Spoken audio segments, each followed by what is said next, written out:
हमारे पूर्वी क्षेत्र की, पूर्वी भारत की kharif agriculture regional conference, zonal conference का यहाँ आयोजन हम सबका सौभाग्य है। भगवान जगन्नाथ महाप्रभु की इस पवित्र धरा उड़ीसा की राजधानी भुवनेश्वर में हो रहा है। देश क्योंकि बहुत बड़ा है, पहले एक एग्रीकल्चर कॉन्फ्रेंस होती थी पूरे देश की, समय कम होता था तो विस्तार से मुद्दों की चर्चा नहीं हो पाती। फिर अपने देश के अलग अलग प्रदेश, एग्रो क्लाइमेटिक कंडीशंस, अलग अलग माटी, अलग तरह की समस्याएं, और इसलिए इस बार मन में यह विचार आया कि एक कॉन्फ्रेंस से काम नहीं चलेगा, हमको जोनल कॉन्फ्रेंस करना चाहिए। ये तीसरी जोनल कॉन्फ्रेंस है। इसके पहले उत्तर पश्चिम भारत और मध्य क्षेत्र की कॉन्फ्रेंस हो चुकी है, और इस जोनल कॉन्फ्रेंस में उड़ीसा, बिहार, छत्तीसगढ़, झारखंड और बंगाल, ये 5 राज्य शामिल है। मेरे दोनों सहयोगी केंद्रीय राज्य मंत्री हमारे साथ आदरणीय रामनाथ ठाकुर जी, भागीरथ चौधरी जी, और उसके साथ साथ चारों राज्यों के उड़ीसा के उप मुख्यमंत्री जी सहित हमारे 4 राज्य बिहार, उड़ीसा, बंगाल और छत्तीसगढ़ के मंत्री सम्मिलित हैं। कल जब मुझे पता चला कि झारखंड के कृषि मंत्री नहीं आने वाले, तो मैंने मुख्यमंत्री जी से भी चर्चा की और मैंने आग्रह किया कि ये किसानों के लिए है, देश की खेती के लिए है, सब राज्य सम्मिलित होना चाहिए। झारखंड के अधिकारीगण आए हुए हैं, लेकिन कृषि मंत्री और होते तो बेहतर होता, क्योंकि पॉलिटिकल हेड ही कई चीजों को लीड करता है। हमारा लक्ष्य है, कृषि की दृष्टि से अगर हम देखें तो हमारा उद्देश्य 3।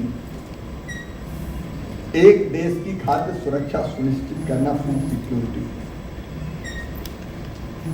नंबर 2, केवल खाद्य सुरक्षा नहीं, पोषण भी उसको ठीक से मिले, ये भी हमें सुनिश्चित करना है। और इसके साथ साथ किसानों की आय बढ़े, आजीविका ठीक से चले, और इसके लिए भारत सरकार ने 6 सूत्रीय रणनीति अपनाई है। नंबर 1, उत्पादन बढ़ाना है, पर हेक्टर उत्पादन, क्योंकि उत्पादन में बहुत असमानता है। ओवरऑल भी उत्पादन बढ़ाना है, लेकिन अलग अलग राज्यों में उत्पादन में बहुत अंतर है। राज्यों में भी, जिलों में अगर आप देखेंगे तो अलग अलग जिलों में भी उत्पादन में बहुत अंतर है। अच्छे बीज की वैरायटीज और अच्छी प्रैक्टिस का इस्तेमाल करते हुए कैसे हम उत्पादन और उत्पादकता बढ़ाएं। नंबर 2 भी हमारा उद्देश्य, उत्पादन की लागत भी घटाएं, तब किसान का प्रॉफिट बढ़ेगा। नंबर 3, ठीक दाम किसान को उसके उत्पाद का मिले, इसका प्रयत्न करना। और नंबर 4, नुकसान हो जाए तो उसकी भरपाई की व्यवस्था करना।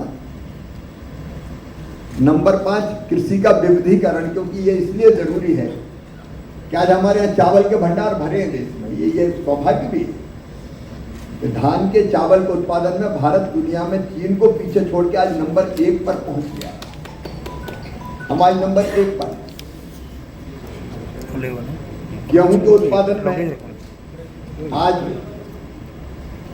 हमारे किसानों ने रिकॉर्ड बनाया है, हमारे भंडार भरे हुए हैं। आज हमें किसी के सामने हाथ फैलाने की जरूरत नहीं है। हम गेहूं भी एक्सपोर्ट कर रहे हैं, चावल भी एक्सपोर्ट कर रहे हैं। लेकिन दालों की कमी है, दलहन की, पल्सेस की कमी है, तिलहन की अभी हमारे यहाँ कमी है, ऑयल सीड्स की, उसकी हमारे यहाँ कमी है। और इसलिए विविधीकरण के 2 मतलब हैं। एक, बाकी चीजों में भी भारत को आत्मनिर्भर बनाना, लेकिन इसका दूसरा पहलू भी है। एक ही फसल बार बार लगाने के कारण जमीन का स्वास्थ्य भी खराब होता है, सॉइल हेल्थ खराब होती है, इसलिए रोटेशन भी जरूरी है। और दलहनी फसलें जब लगती है तो अपने आप नाइट्रोजन छोड़ने का जमीन में काम करती है, तो जमीन का स्वास्थ्य भी बना रहता है। तो एक है डाइवर्सिफिकेशन, विविधीकरण, और उसमें अनाज की खेती के साथ साथ अनाज में दलहन भी आए, तिलहन भी आए, फल भी आए, सब्जियां भी आए। तो उस दिशा में प्रयत्न करना विविधीकरण का। और उसके साथ साथ एक खतरा और हमारे सामने आज है, वो है असंतुलित और अत्यधिक उर्वरकों के कारण, फर्टिलाइजर के कारण सॉइल हेल्थ भी तेजी से खराब हो रहा है। और कई बार माटी में कौन से तत्व है ये जाने बिना जब बहुत खाद डलता है तो लागत भी बढ़ती है, और लागत बढ़ने के साथ साथ मिट्टी का और मनुष्य का दोनों का स्वास्थ्य भी खराब होता है। तो ये हमारे उद्देश्य है, और इसी को ध्यान में रखते हुए कई चीजों पर आज हमने चर्चा की। एक, हमने चर्चा की है इंटीग्रेटेड फार्मिंग पर। हम वैसे तो पूरे देश में ही, क्योंकि भारत में कोई ऑस्ट्रेलिया की तरह या ब्राजील की तरह या अमेरिका की तरह ऐसा नहीं है कि 10,000 और 20,000 एकड़ के फार्म हाउस हो। हमारे पास तो 2 एकड़, 3 एकड़, 4 एकड़ छोटा किसान है। लैंड होल्डिंग कम है, तो कम लैंड होल्डिंग में कैसे वो ज्यादा उत्पादन करे, उसकी आजीविका कैसे चले। इसलिए प्रधानमंत्री जी के मार्गदर्शन में हमने इंटीग्रेटेड फार्मिंग के कई मॉडल देश में बनाए हैं। इंटीग्रेटेड फार्मिंग का मतलब है वो अनाज भी लगाए, लेकिन छोटा ही खेत हो तो फल भी कुछ लगाए, सब्जी भी लगाए। जिनकी रुचि है वो पशुपालन करें, मछली पालन भी करें, मधुमक्खी पालन भी करें, वो एग्रो फॉरेस्ट्री की तरफ भी जा सकते हैं, मतलब पेड़ों की खेती भी कर सकते हैं। उसके अलग अलग मॉडल हमने तैयार किए। आज विस्तार से चर्चा की कि हम पूर्वी भारत के इन राज्यों में इंटीग्रेटेड फार्मिंग को कैसे पॉपुलर करें ताकि किसान की आय ज़्यादा बढ़ सके। एक और हमने अंतर देखा, ऋण का जो प्रवाह है, लोन जो किसान लेते हैं वो इन राज्यों में, बिहार जैसे राज्यों में भी काफ़ी कम लेते हैं। बिहार में, झारखंड में, थोड़े उड़ीसा में लेते हैं, बंगाल में लेते हैं। लेकिन अगर हमको परंपरागत खेती के अलावा हमको आधुनिक तकनीकी का इस्तेमाल करके इंटीग्रेटेड फार्मिंग हो, बागबानी हो, हॉर्टिकल्चर हो, इसकी खेती करनी है तो पूंजी भी लगेगी। तो इस पर भी हमने आज चर्चा की कि ऋण का प्रवाह इन राज्यों में कैसे बढ़े, क्योंकि राज्य में और राज्य में भी कई जिलों में अंतर है, नाम मात्र का जा रहा है। केसीसी का लोन भी कई बार उतना नहीं जाता जितना जाना चाहिए। तो उस पर भी इंटीग्रेटेड फार्मिंग के यहाँ के मॉडल बना के उस दिशा में हम काम करने का प्रयास करेंगे। हमने एक फैसला और किया है, खेत बचाओ अभियान 1 जून से 15 जून तक पूरे देश में हम इसके लिए चलाएंगे कि खेतों में संतुलित खाद का उपयोग हो, जो आवश्यक है वो जरूर हो, लेकिन उसके लिए एजुकेट करने की कोशिश करना। तो वो अभियान भी चलेगा, लेकिन उसके साथ साथ हम फार्मर आईडी बनाने का अभियान भी। फार्मर आईडी का मतलब है किसानों की एक ऐसी पहचान जिससे उसी आईडी में किसान की पूरी संपत्ति, उसका ब्यौरा, कितनी खेती है, इवन अपलोड कर सकते हैं कौन सी फसल लगाई है। तो वो फार्मर आईडी बनाने का काम हम तेजी से कर रहे हैं। अभी 1,65,00,000 फार्मर आईडी पूरे देश में बनाए जा चुके हैं। कुछ राज्यों में अब ये काम तेजी से होना है। 2 राज्यों में ये काम शुरू नहीं हुआ है फार्मर आईडी बनने का। तो उन राज्यों में भी एक बंगाल और झारखंड, 2 राज्यों में शुरू नहीं हुआ है। छत्तीसगढ़ में काफ़ी तेजी से चला है, बिहार में भी काम चल रहा, उड़ीसा में भी चल रहा। तो आज तय किया है कि हम हर एक किसान का फार्मर आईडी बनाएंगे। उसका फायदा ये होगा कि अगर उसको किसी भी योजना का लाभ लेना है, अगर उसको लोन लेने जाना है, तो बैंक में किसी कागज की जरूरत नहीं, फार्मर आईडी रखेगा तो पूरा विवरण उस फार्मर आईडी में होगा और 2 मिनट में उसको लोन सेंक्शन हो सकता है। डीबीटी के माध्यम से सीधे उसके खाते में पैसा डालना है, आसानी से डाला जा सकता है। योजनाओं का लाभ उस तक पहुंचाना है। मान लीजिए उसको कितना खाद चाहिए, फार्मर आईडी में जमीन के विवरण है, उस जमीन के हिसाब से उसको खाद दिया जा सकता है। हम लोगों ने सब्सिडी वाला जो खाद है, क्योंकि भारत सरकार 266 रुपये हमें यूरिया की बोरी देती, 1350 में डीएपी की बोरी देती है, ये बहुत सस्ता है। अब 41,000 करोड़ रुपए की अतिरिक्त बजट इसलिए स्वीकृत किया है भारत सरकार ने ताकि किसान के ऊपर इसका बोझ ना बने, लेकिन इसका डाइवर्जन ना हो, इधर उधर के दूसरे कामों में न जाए, उसकी चिंता भी करेंगे। इसलिए फार्मर आईडी के माध्यम से खाद देंगे तो पता चलेगा सीधे किसान के पास वो जा रहा है। दलहन मिशन यहाँ और तिलहन मिशन यहाँ काफ़ी सफल हो सकता है। मैं इसलिए कह रहा हूँ, आज हम लोगों ने विचार किया क्या राइस फैलो जमीन काफ़ी, मतलब धान की खेती के बाद, धान कटने के बाद कुछ समय खेत कई इलाकों में खाली रहते हैं और इसलिए हमने हर राज्य में निकाले कहाँ कहाँ कितनी ऐसी राइस फैलो जमीन है, तो उसमें हम दलहन की खेती करें। दलहन मिशन हमने बनाया हुआ है, दलहन के अच्छे बीज मिले, हम कैसे डिमॉन्स्ट्रेशन करके किसानों को ज़्यादा उत्पादन के लिए प्रेरित करें। हम खरीदने की व्यवस्था भी दलहन को करेंगे। पीएम आशा के तहत वो उड़द, मसूर, तुअर जितनी पैदा करेगा पूरी की पूरी मिनिमम सपोर्ट प्राइस पर खरीदने की व्यवस्था की जाएगी। और हम ऑयल मिल्स भी लगाएंगे। हम तेल मिल, दाल मिल लगाने के लिए भी और ऑयल मिल, तेल मिल लगाने के लिए भी, तेल मिल के लिए 10 लाख रुपए तक की सब्सिडी और दाल मिल के लिए 25 लाख रुपए तक की सब्सिडी देने का काम करेंगे ताकि उस इलाके में जहाँ ये चीज़ें होती है प्रोसेसिंग का काम भी हो जाए। अलग अलग राज्यों को जो दाल मिल और तेल मिल हमने स्वीकृत की है उसकी सूची आपको उपलब्ध करा दी जाएगी। प्राकृतिक खेती को बढ़ावा देने का भी हमने फैसला किया है। फिर एक नकली पेस्टिसाइड और घटिया फर्टिलाइजर के खिलाफ एक अभियान व्यापक चलाने की जरूरत है, क्योंकि कई राज्यों से खबर आती है कि पेस्टिसाइड के नाम पे घटिया पेस्टिसाइड उसको दे दिया जाता है। तो एक तो अभियान पूरी ताकत के साथ चलाएंगे, लेकिन दूसरे हमने ये भी तय किया है कि एक नया पेस्टिसाइड एक्ट और नया सीड एक्ट जिस पर हमने काम करना चालू किया है, संसद के अगले सत्र में हम प्रस्तुत करेंगे, क्योंकि अभी 1968 का सीड एक्ट और पेस्टिसाइड एक्ट काम कर रहा है, जिसमें अगर कोई घटिया या नकली बेचता भी है तो बहुत कम जुर्माने का प्रावधान है, तो कड़ी सजा का प्रावधान हो ताकि अपराध करते हुए डरें। तो उसका फैसला भी हम लोगों ने मतलब पूरे देश के लिए किया है। यहाँ भी इसके बारे में चर्चा हुई है। हार्टिकल्चर को बढ़ावा देने का योजना बनी, क्योंकि इन पूर्वी राज्यों में बहुत संभावना है हार्टिकल्चर की। अब यहाँ भी जो उड़ीसा में आम होता है अद्भुत होता है, उड़ीसा हो, बंगाल हो, हमारा बिहार हो, झारखंड हो, अलग अलग तरह की, छत्तीसगढ़ हो, तो उसके बारे में भी व्यापक पैमाने पर चर्चा हुई है। और फसलवार एक रोड, जैसे मैं मूंगफली के बारे में आपको बात करूँ तो मूंगफली हमारे यहाँ 32 क्विंटल तक पर हेक्टर अभी उत्पादन हमारे कुछ जिले कर रहे हैं।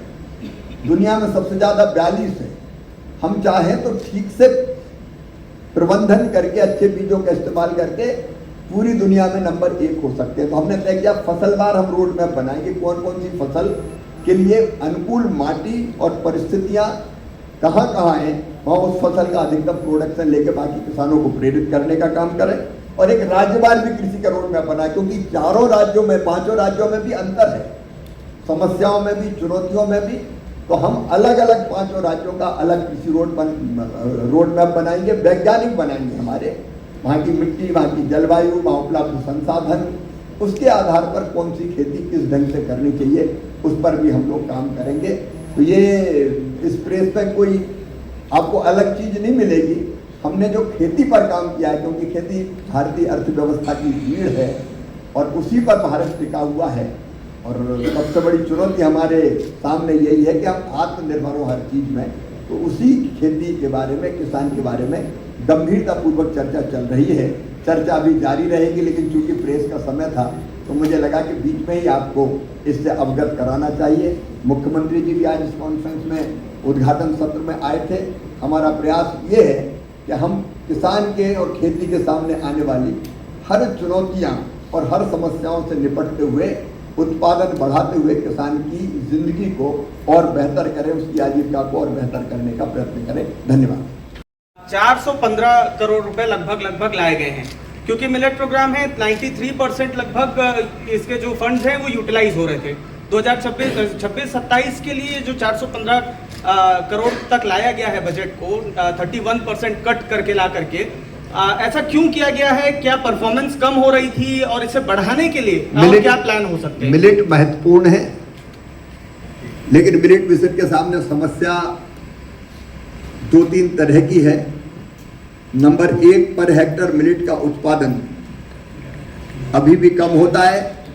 हमने मिलेट के लिए एक विशेष संस्थान बनाया है हैदराबाद में, जो इस पर काम कर रहा है कि मिलेट्स का उत्पादन कैसे बढ़े, नंबर 1।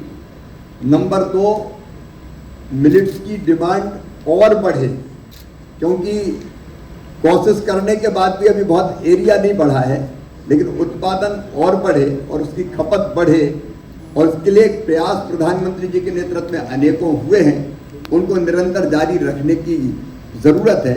जहाँ तक फंड्स के सवाल है, मिलेट्स के लिए जितने फंड्स की ज़रूरत होगी उसकी कमी नहीं आएगी।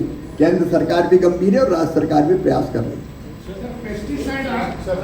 उसके बारे में बोलिए बारे में मैं पूछ रहा हूँ।